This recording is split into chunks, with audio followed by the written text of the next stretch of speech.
Hey there. If you're a woman navigating today's incredibly fast-paced world, well, you probably know the exact feeling of running on empty.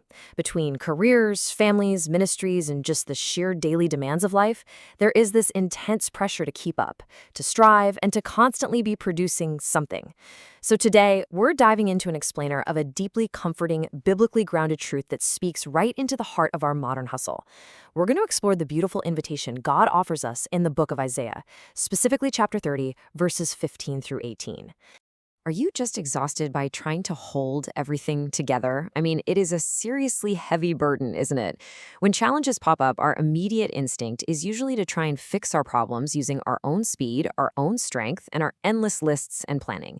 We convince ourselves that if we just organize a little better, maybe wake up a bit earlier, or hustle a little harder, we can manage the chaos. But ultimately, you know what happens.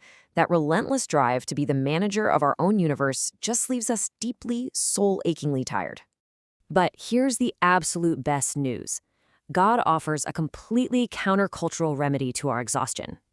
The book of Isaiah gives us this divine antidote to the anxiety and weariness we feel when we try to do it all ourselves.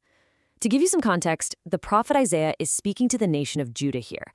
They were facing a massive military threat from Assyria. And instead of turning to God, they panicked. They frantically tried to make a political alliance with Egypt to save themselves. Basically, they were hustling for their own salvation. But God steps in with a completely different plan. Notice how God just completely redefines what it means to be strong. The Lord, the Holy One of Israel, says to them, "In repentance and rest is your salvation.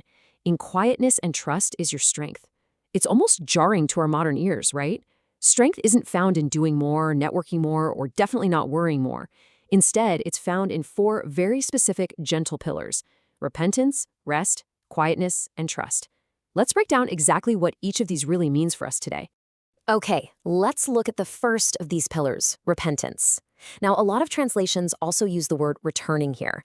Repentance can sometimes sound like a harsh word, but in this context, it is a beautiful, gentle invitation. It literally just means turning around. It's the act of stopping our frantic running away, our running toward our own solutions, our own Egypts, and instead pivoting our hearts right back to God's presence. It's simply acknowledging, "Lord, my way isn't working. I am coming back to you."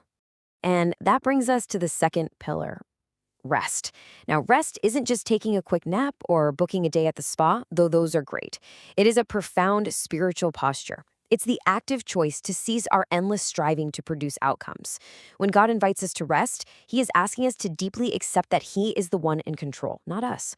It is the laying down of our heavy armor and our desperate need to manage the universe, trusting that, guess what? The world will actually keep spinning even if we stop pushing it. From that rest flows our third pillar, which is quietness. In a culture that is constantly shouting at us with notifications, expectations, and endless news alerts, quietness is basically a radical act of rebellion. And this isn't just about turning off your phone. It is an internal calm. It's silencing the anxious inner noise and the external hustle so we can actually hear God's voice. It's a stubborn refusal to let the chaos of life dictate our internal peace. And that quietness allows us to cultivate our final pillar, trust. This is a deep-seated reliance on God's timing and His absolute goodness. It means we stop clinging so tightly to our own backup plans. Trust says, even though I don't see how this is going to work out, I know the one who does, and I know for sure He loves me. This trust is the actual anchor for our strength. It requires us to totally let go of our control, which, let's be honest, is terrifying. But it's the only way to true spiritual power. But as we look at this second half of verse 15 and into verse 16, we read Judah's tragic response to God's beautiful invitation. God literally laid out the path to peace, but you would have none of it. You said, "No, we will flee on horses. Therefore, you will flee." They stubbornly chose their own speed over God's rest. They actually thought their swift Egyptian horses would be faster and more reliable than waiting on the invisible God. When we put these two paths side by side, it really acts as a mirror for our own lives. God's way requires quietness and trust. It requires stillness and a whole lot of faith. But our way, represented by fleeing on those horses, chooses hustle and control. It represents taking matters into our own hands and trying to outrun our vulnerability. How often do we hear God gently whispering, "Just rest in me," and we functionally reply, "No thanks, Lord, I'm going to hop on my swift horse and just handle this myself." So what actually happens when we choose the horse? Well, verse 16 goes on to say, You said, "We will ride off on swift horses. Therefore, your pursuers will be swift." When we choose to run on our own strength, we just end up in an exhausting race that we can never ever win.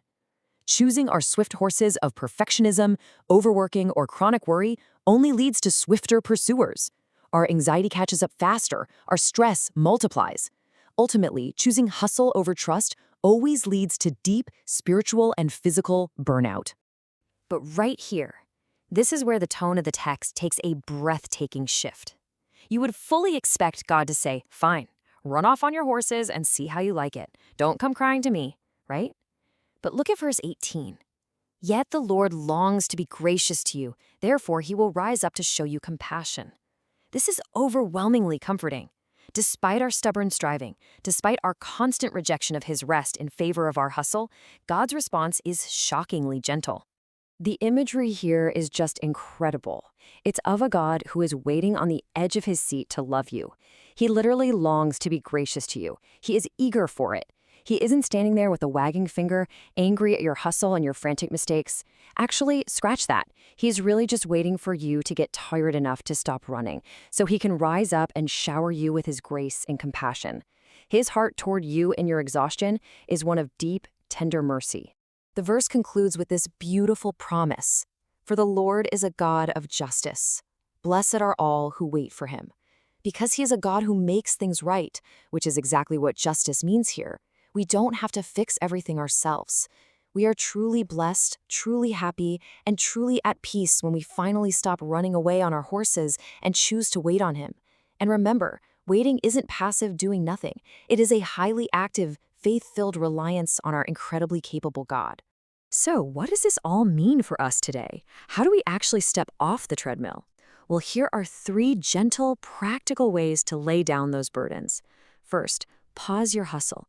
Just for a moment today, simply stop striving. Second, pray and surrender your burdens. That's the returning we talked about, giving God back the control that was never truly yours to begin with. And third, practice waiting on the Lord. Cultivate that quietness and trust, deeply knowing he literally longs to be gracious to you. As we wrap up our explainer today, I want to leave you with this final thought. What horses do you need to let go of today so you can finally rest in God's grace? Is it the need to please absolutely everyone? Is it your career ambition? Is it trying to perfectly manage your family's outcomes? Whatever that swift horse is, I really encourage you to dismount today. Trade your striving for his strength, because he is waiting right now to show you compassion. Thank you so much for joining me for this study in Isaiah 30.